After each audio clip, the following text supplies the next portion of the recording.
Hi guys, this is John Anderson with Ragdoll Animation Studios. You can find us at www.ragdollanimation.com. What I want to show you today is how to create the effect of many ripples animating on a surface as if rain were falling on a puddle or a pool of water.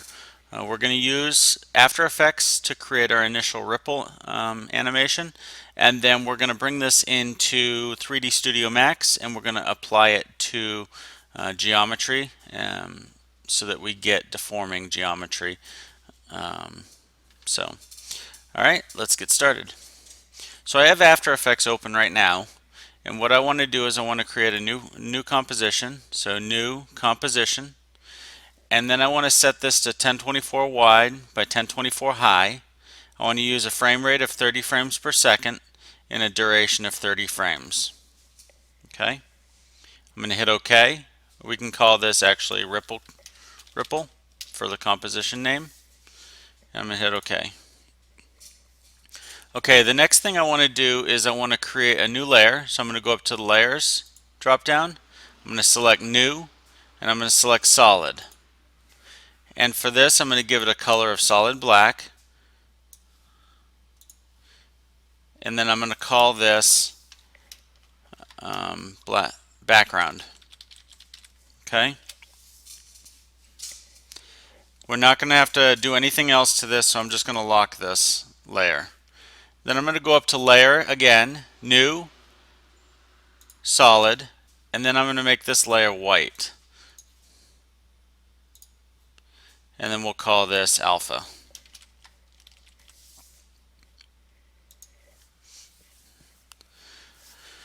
Okay, so with this layer, I'm actually going to rename this and I'll call this Alpha Outer Ring. Okay. So with this layer, what we're going to do is we're going to apply a mask to create that ring effect. So I'm going to go up to these shapes, to the ellipse tool. It may be, by default, it may be on rectangular tool. If you just click and hold, you can select the ellipse tool. Okay, make sure that we have Alpha Outer Ring selected, and then I'm going to drag out a circle here for our mask.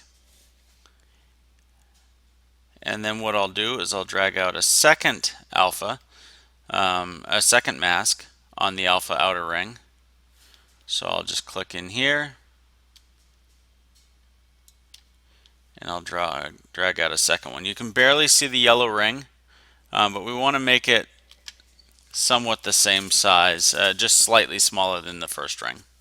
So that's done. Now what I want to do is, you can see here that there are two masks, but they're adding to each other. So we're not actually cutting away that inside of that ring, so that we just get this outer ring. So what we need to do is we need to change this second mask to subtract. Right now it's set to add. We need to go ahead and set that to subtract. And now we get that ring that we're looking for. If we go in and we double click, I want to actually double click on, there we go, on the second mask. And I want to scale this in a little bit.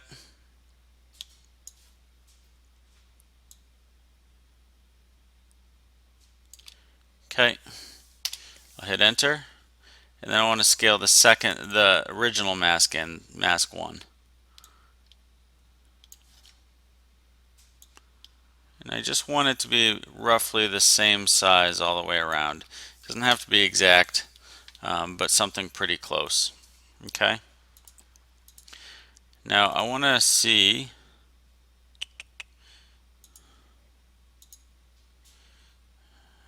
alright, I think that's going to work fine. So the next thing I want to do is I want to feather this mask out. So I'm just going to feather the outer edge, and then I'll go into the mask 2 and I'll feather the inner edge. Okay, so we should get something that looks like that. Awesome. All right, so the next thing we need to do is we need to actually scale this in.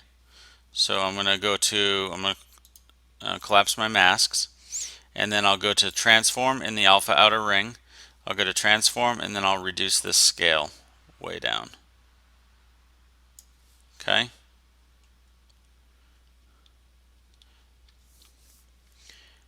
And then from here, what we're going to do is we're going to go over to frame 5.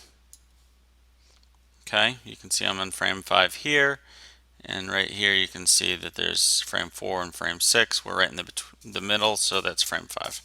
Alright, so I'm going to click the stopwatch next to scale, and that's going to create a keyframe. You can see that keyframe right here on the scale track. Okay, so now I'm going to go over to frame 15. Okay, and I'm going to scale this up like so. Now I want the ring to actually get wider as it expands. So what I'm going to do is I'm going to go into my second mask, so mask 2, and on frame 5 I'm going to create another keyframe. This time I'm going to create a keyframe in mask expansion. Okay, and then I'm going to go back to frame 15, and I'm going to contract that mask, so by using negative numbers. So I'll just go to, I guess this is negative 30, and that will be fine. Alright, so what we have is this expanding ring. Starts out real narrow, and it expands and gets a little fatter towards the end. So we can actually go a little more. So I'm going to go negative 50. See how that looks. Okay, that's not bad.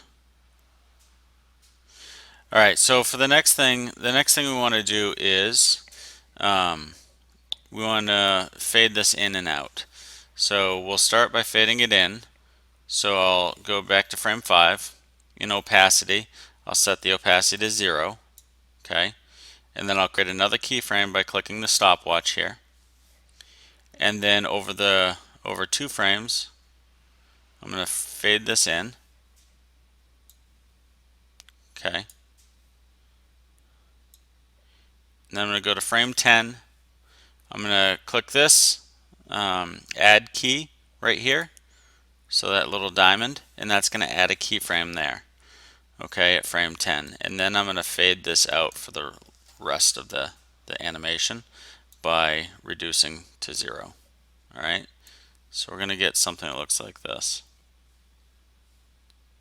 So if I play this,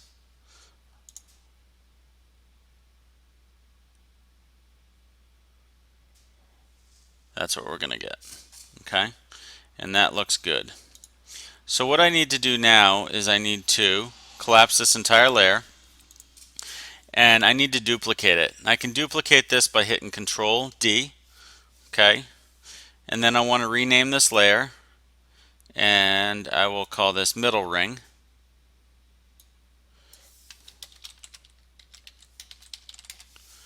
And I just want to move this over, let's say 3 frames. Okay, and then I'll create another layer, Control D, and then I'll move that over 3 keyframes. So now we have each layer is offset by 3 frames. So I'll play this, and you're going to see we get this animated ring effect, right? So we're going to use this as an alpha, and what we're going to do is bring this into 3D Studio Max, and we're going to apply it to a particle flow so that we get this random ripple generation. And then what we're going to do after that is we're going to apply that to, we're going to try 2 different methods. We'll apply it to a actual geometry surface by using displacement, and then we'll also try a bump map. So by adding it to a bump map, we can save some render cost if we apply it to a displacement map. Then we're going to have a lot of geometry in order to capture those rings, but it'll look nice and you can see it in the viewport. It'll also be a little slow on your system. So what we'll do after that is we'll create a point cache so that we can free up some of that processor time. So all right, so what we want to do now is we want to render this out. So I'll go to composition and then add to render queue, and then I want to save this out. So I'll save this out as a QuickTime movie with an H.264 compression. Okay, and then I will hit OK, and I will create, I already had a ripple here, but I'm just going to save over that, and then I'm going to hit render. Okay, now I can go ahead in here and check that. Alright, so Dropbox, Ragdoll Studios, Marketing, Renders, and then I'll click After Effects, and we can test out our ring.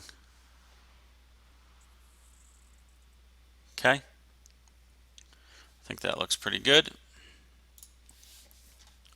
I'll close this, and then I'm going to open up 3D Studio Max. Okay.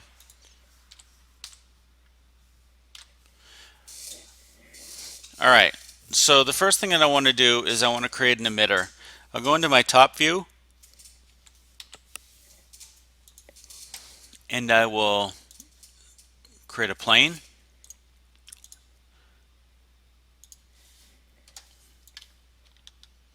And I want this plane to be square, so I'm just going to change this to, say, 500 by 500.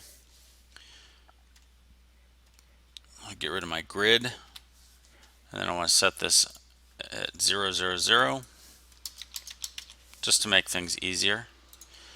And then I need to make sure that I only have, by default, usually it comes in, I believe, at 4 and 4 for length and width segments. I just want this 1 and 1. All right. I've been working with 3ds Max this morning, so I have changed some of the default settings already. Okay, so I also want to make this so it's not renderable. So I'm going to go to Object Properties. I'll right click and go to Object Properties. I'll turn off Receive Shadows, Cast Shadows. I'll turn off Renderable, and I just want to display this as a box. Okay. And then I want to drag out another plane. And for this one, I'll just make this 20 by 20. Doesn't need to be very big. And then we'll leave everything else the same for this. I will right click and convert this to an Editable Poly. And then I'll do the same thing for this one. So for the larger plane, I'm going to call this Emitter. And then I'll call this smaller plane Reference. Okay. Next thing we want to do is drag out a pflow. So I'll go into my Create panel. Under Standard Primitives, I'll drop that list down, and I'll select Particle Systems. And you see PF Source. I'll click that, and I'll drag that out in the viewport. Okay.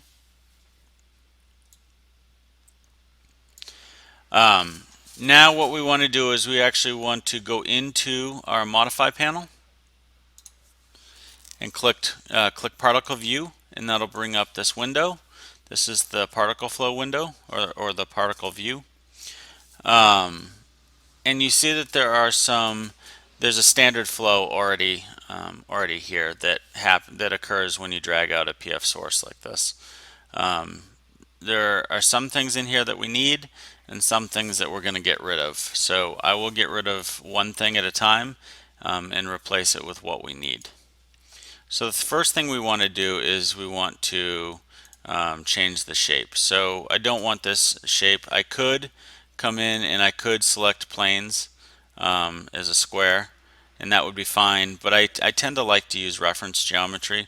So what I'm going to do is I'm going to go ahead and delete this, and I'm going to add a a shape instance right there.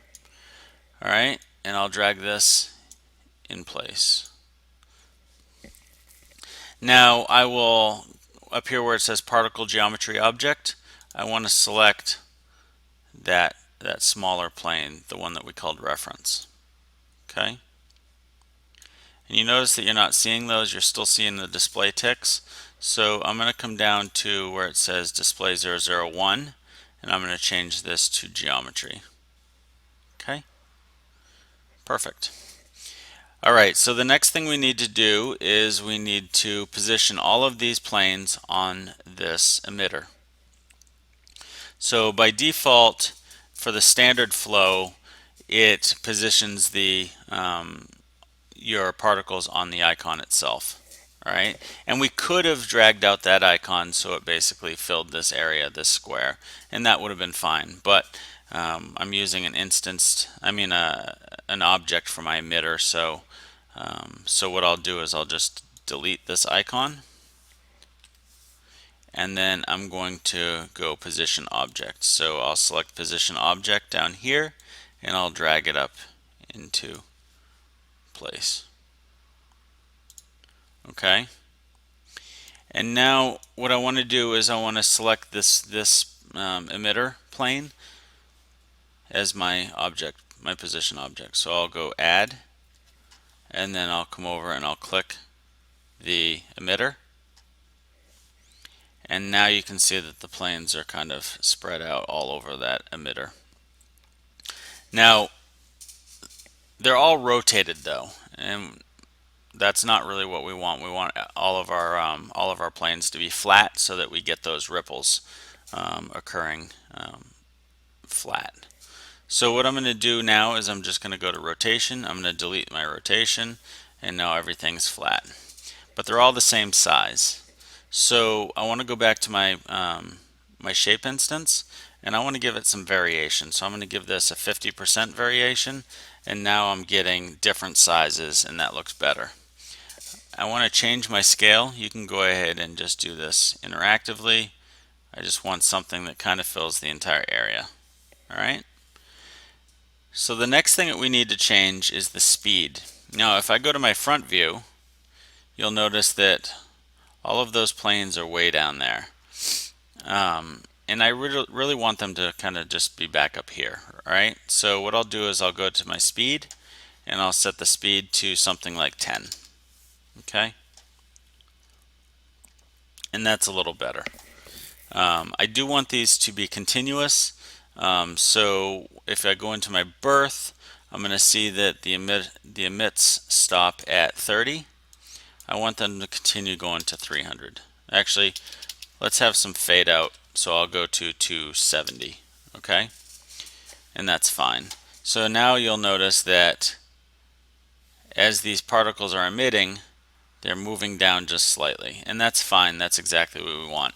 The problem is if we have the speed at 0, then I'll test this. Then all of those particles appear, and they occupy the same space, the same area. So we're getting this overlap, and we don't really want that. I'm not sure in 3ds Max if this is the same terminology, but in a game engine you'd call this z-fighting, where you'd get these objects that are these planes that are occupying the same space, and the renderer won't know exactly what to render. So the two planes might compete and fight with the renderer. So we don't want that. So we're going to give it a slight bit of speed. So I'm just giving it 10 and speed of 10, and that's fine. That works for us. Okay, and we're going to get that kind of layered effect, and that's fine. Alright, the next thing that we need to do is we don't want these planes staying in the renderer all the time. It'll hog up some render time, and we don't want that. So we're going to go ahead and give this a stop. Just drag this down to here. Oh, actually,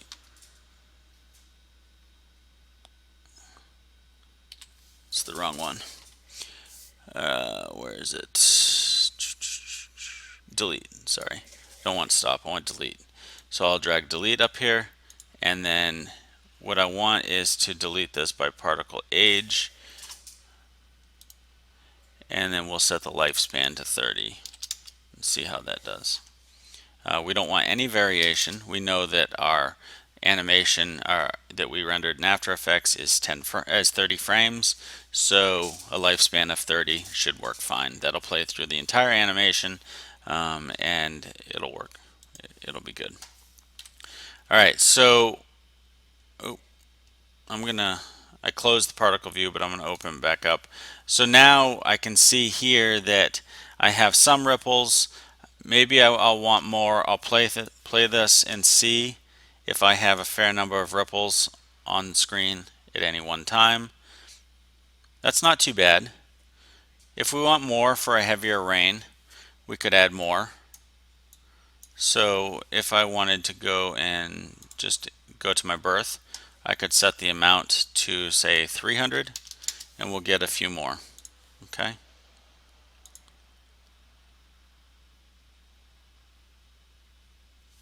Alright, so that doesn't look too bad. So what I want to do now is go ahead and close my particle view. Oh, I have one more thing I want to do. I apologize. So I need to add a material. So I'm going to hit M for Material Editor. Okay. And then I'm going to reset my Material Editor slots. And this first material I'll call Ripple Animation. Okay. And then in my particle view, I want to drag out a dynamic material. So material, dynamic. You'd use this for, let's drag it up there. You'd use this for animated textures.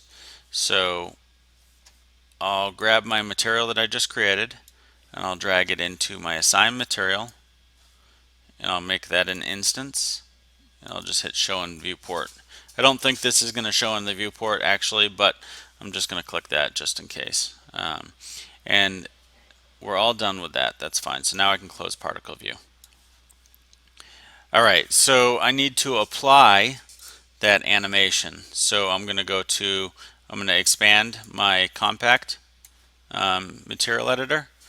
Sometimes I will use Slate. I'm using compact just because this is such a simple material. So I will check diffuse, bitmap, and I'll navigate to that ripple animation. Okay.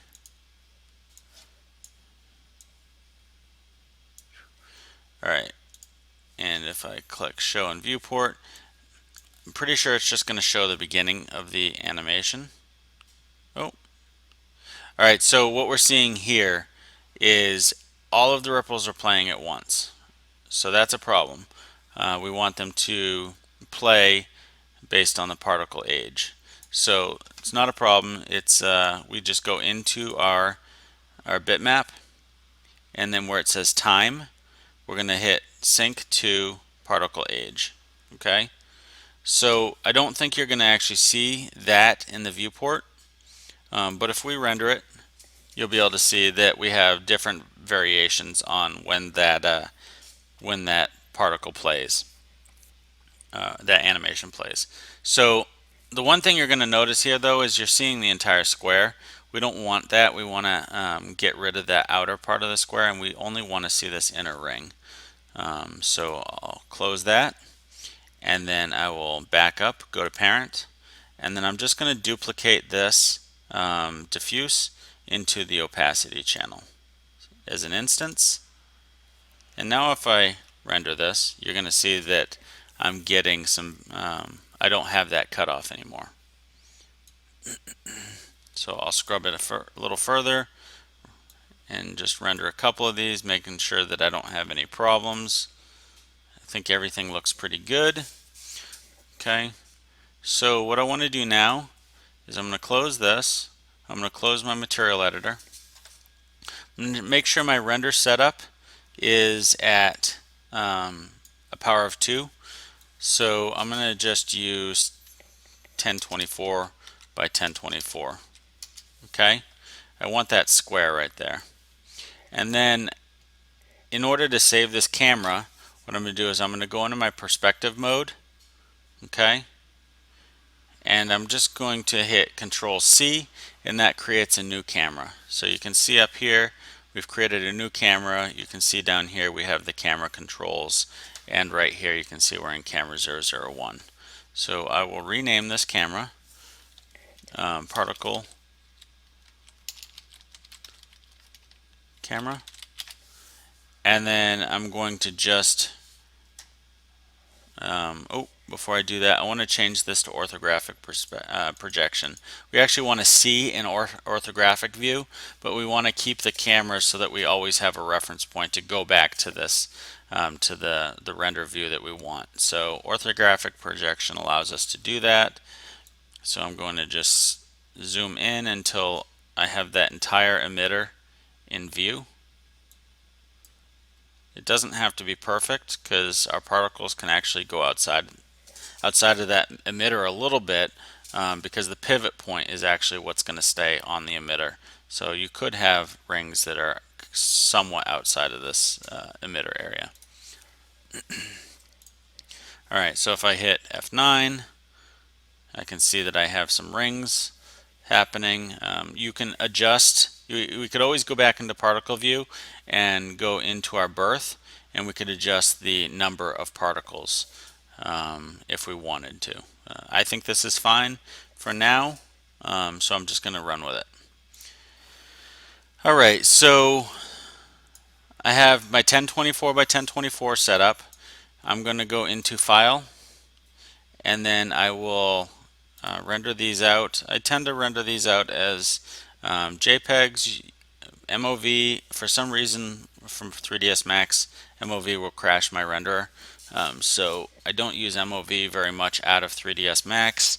AVI, you could use that, but it creates kind of a large file. So what I tend to do is I tend to use JPEG or PNG. I'll bring it into After Effects, and then I'll create my MOV out of After Effects. Sorry. The reason why you would want to use an MOV is just it's a much smaller file, so it's easier for 3ds Max to handle it. You could use AVI, but AVI is such a large, it's so large that it's a problem.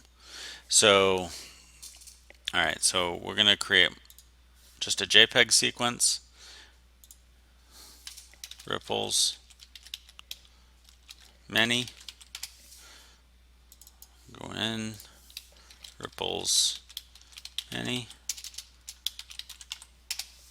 hit OK, and then make sure that we have 0 to 300 as our active time segment. That's good. So then we would just hit render, and you can see that we're getting these rings appearing randomly, and it looks pretty good. We're getting some overlap, so I like that. This is going to take about 3 or 4 minutes to render, so I'm going to go ahead and it looks like the time remaining is going up a little bit as we get more particles, which is expected because those opacities, the transparency can actually add to render time as they start layering on top of each other. So I'm going to go ahead and pause the video, and then I will restart when the rendering is completed. So we finished rendering out our JPEG sequence in 3ds Max, and I've gone ahead and I've converted that in After Effects to an MOV file. So the MOV file should make it pretty easy to use in 3ds Max. So for this part of this tutorial, what I'm going to do is I'm just going to set up a plane. Now this is just going to represent your water. So if you had the water inside of a barrel, you're going to have probably a circular plane. If it's in, I don't know, an animal trough, then a rectangular plane. So whatever you need. Um, but we're going to do this in two different ways. We're going to try a normal or a bump map, and we're also going to try a displacement map. So for the displacement map, we're going to need to have a lot of segments. All right, this comes in 4 by 4. We're actually going to need this to be something more along the lines of 400 by 400. Now, I know that's pretty dense, and that might not be ideal for every situation. So that's why I'm going to give you two different options. Geometry, having this dense of geometry is by its very nature, it's going to take longer to render. The normal map should be much quicker to render. So what I'm going to do, it's very simple. I'm just going to come up into my modifier panel.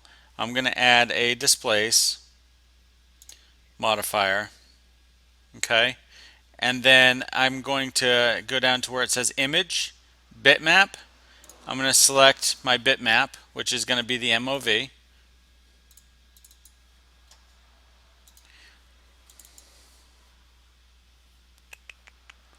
Ragdoll Studios, tutorials, ripples.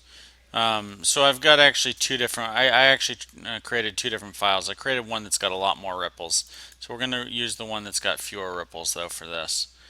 Alright, and now it's going to be very easy to make these things show up. All I have to do is come up to the displacement strength and just increase the strength. And we're not seeing it yet because there's no ripples at 0 frames. But if I scroll, I will start to see those ripples appear. Okay? And I'm just going to set this at an even number of 0.8. And then I'm going to go ahead and play this. And it's going to play a little choppy, and that's fine. It's just because we're trying to use the displace map in the viewport. So if we want this to play a little quicker, and we don't want it to chug our system, what we can do is we can create a point cache file. The point cache essentially allows you, it creates a separate file for each frame in the sequence, and then you keep that file with your 3ds Max file all the time. So you have to bring those point cache and the 3ds Max, the .max files, with together. They have to always stay together because it always needs to be able to reference that point cache file. Otherwise, you'll lose the animation. So what I'll do is I'll just go into the modifier stack, and I'll scroll down. Now you have two different versions of a point cache modifier. You have a world space version, and then you have the object space version. Try not to use world space modifiers too much unless you have to.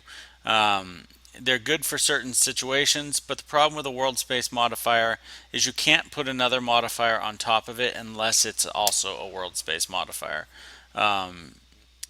So I like to be able to add like a noise on top of my water afterwards. So I'm going to stay with the object space modifiers. So I'm going to select point cache. And now we're going to get this option where it says cache file none. We actually have to create a new point cache file. Alright, so I'm going to call this ripples. I'll delete this first one. I'll call that ripples. You have two options for your save as type. You have .xml and .pc2. .xml is what we're going to use today. You can use this anytime you're using 3ds Max. .xml is fine. A .pc2 is what you would use if you're going to bring this into, say, Unity 3D. Unity 3D does support deformable geometry or deformable meshes as long as you use a third-party plugin such as the Modifiers plugin. But to the best of my knowledge, those only work with .pc2 files. So, alright, so .xml, ripples, and then I'm going to save that. Now what we're going to do is we're going to record the frames. we have our active frames. Right now it says 0 to 100. I want to set this to 0 to 300 because that's the length of our animation. And then I'll go to my start frames is 0, end frames is 300. Okay, we want to record one file. You don't want to record one file per frame. I'm sure there are instances where that's important to do, but for right now, we only have to do one file. All right, and then we can sample every frame, or we can sample every third frame, or whatever we need to. But for now, we're just going to sample every one frame. That's fine. You really don't need anything else in this right now. So I'm going to go ahead and hit record, and you're going to see it's counting up right up here. And this is right there, it just froze up. That's fine. Typically, if you have something that's this dense and you're recording, you'll get it. It'll show that it's freezing up right there. But that's not a problem. The program is not frozen. It's still actually recording. It's just the visual there is frozen up. So don't worry about that. We'll just wait another. It's probably only going to take another 20 or 30 seconds. So this is really nice though, because once it is finished recording, it's going to play really smoothly in your viewport, and you're not going to have any problems. And it's nice to be able to actually see that playing in your viewport, unlike with bump map. You know, the bump map you can show in the viewport, but it's going to chug some. All right, so I'm done recording. You notice that I have in the cache files, it says ripples.xml, so it automatically selects that XML file. And we still have displace turned on, but the point cache kind of takes precedence. If the point cache is on top of the displace, the point cache is the one that's really going to take precedence. The displace it's not turned off at this point, but it's not affecting the geometry because the point cache is telling the geometry what to do. So I'm just going to turn off displace, and you can go ahead and right click and delete that. It's not necessary anymore. If I play this in my viewport, you can see it's playing in real time. It looks really good, and you know, you could get away with, from a distance, having this look exactly like rain falling in a puddle or rain falling on a pond, or like I said, in an animal trough or something like that.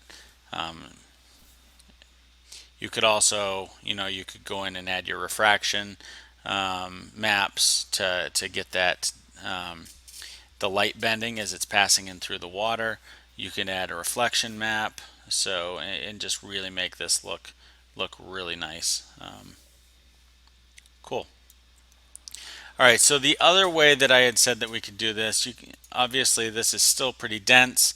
If I render this, I mean, that rendered out pretty quickly. It says, it says 0, so it's less than a second to render that.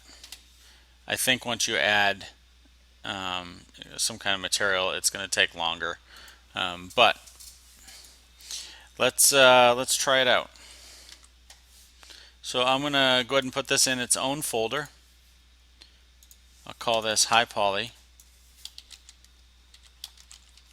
water, and then I will create another folder for low poly water,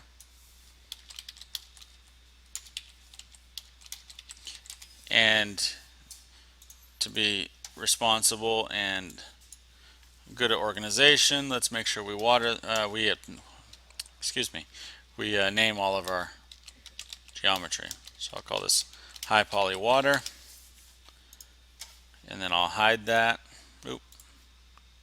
I'll hide that, and I'm going to create another plane,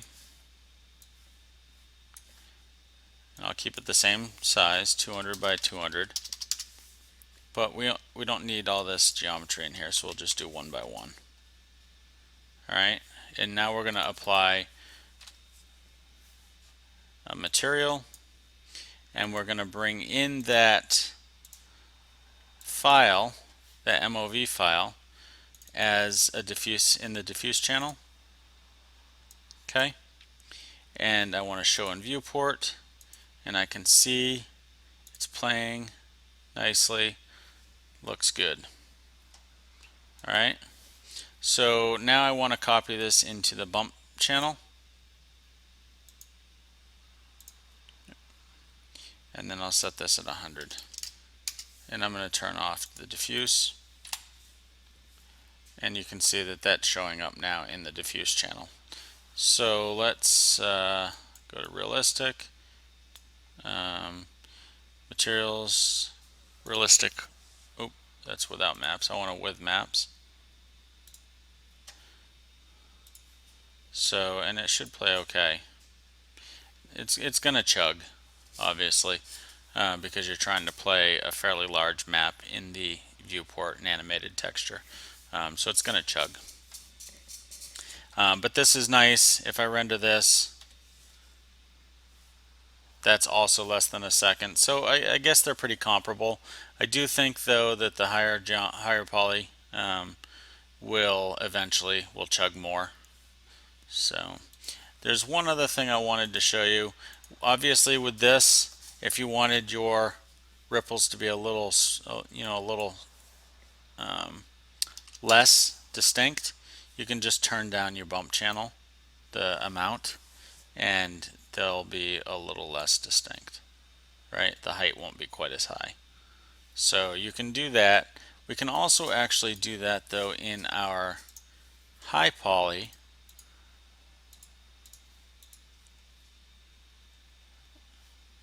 animation using the point cache. So I meant to show you this, I didn't, but what we'll do is we'll just go back into the modify panel, and you'll notice down here it has a strength in the playback options.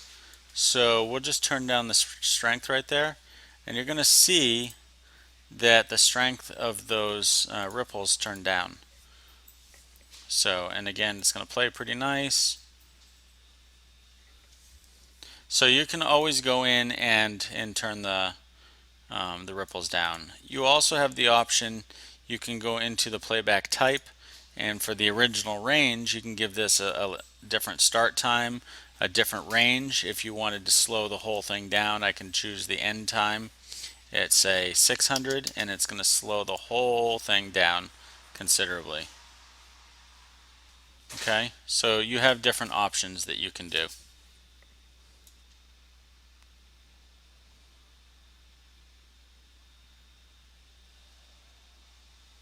Awesome. Looks great. All right, so that's the end of this tutorial. I hope you come and check out our stuff at Ragdoll Animation. We make these tutorials because we enjoy sharing what we know. But we have a lot of work on our website, and we're building more and more every day. So come check us out at www.ragdollanimation.com. This is John Anderson. I'll see you next time.